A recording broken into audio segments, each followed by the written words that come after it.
Hi friends, ఈరోజు మనం చూడబోయే వీడియోలో శ్రీకృష్ణుడి కంటే రాధాదేవి పెద్దదని చాలామంది చెబుతారు. అసలు శ్రీకృష్ణుడి కంటే రాధాదేవి పెద్దదా కాదా? అలాగే తాను ఎంతగానో ప్రేమించిన రాధాదేవిని శ్రీకృష్ణుడు ఎందుకు పెళ్లి చేసుకోలేకపోయాడు? అలాగే ఆమెను ఒంటరిగా బృందావనంలో విడిచిపెట్టి మధుర నగరానికి ఎందుకు వెళ్ళిపోయాడు అనే విషయాల గురించి తెలుసుకుందాం. భాగవతం ప్రకారం రాధాదేవి శ్రీకృష్ణుడి కంటే 1 సంవత్సరం 15 రోజులు చిన్నది. అలాగే రాధాదేవి వృషభను కీర్తిద అనే దంపతులకు రావల్ అనే ప్రదేశంలో ఒక సహస్రతల బంగారు పద్మం పైన ఉద్భవించిన రాధాదేవి కనిపిస్తుంది. ఆ తర్వాత ఈ దంపతులు రాధాదేవిని తమ కూతురిగా పెంచుకుంటారు. కానీ అప్పటికీ రాధాదేవి కళ్ళు తెరవకుండా తన 2 కళ్ళను మూసుకొని ఉంటుంది. ఎందుకంటే రాధాదేవి ఎప్పుడైతే శ్రీకృష్ణుని చూస్తుందో అప్పుడే తన 2 కళ్ళను తెరిచి ఈ ప్రపంచాన్ని చూస్తానని శ్రీకృష్ణుడికి మాట ఇస్తుంది.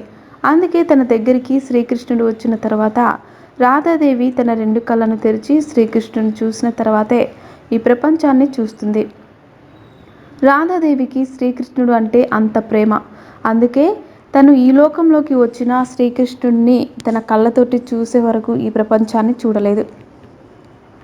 ఆ తర్వాత శ్రీకృష్ణుడు రాధాదేవితో కలిసి బృందావనంలో చాలా సంవత్సరాలు ఉన్నాడు. ఆ తర్వాత కంస సంహారం చేయడానికి శ్రీకృష్ణుడు మధుర నగరానికి వెళ్ళవలసి వస్తుంది.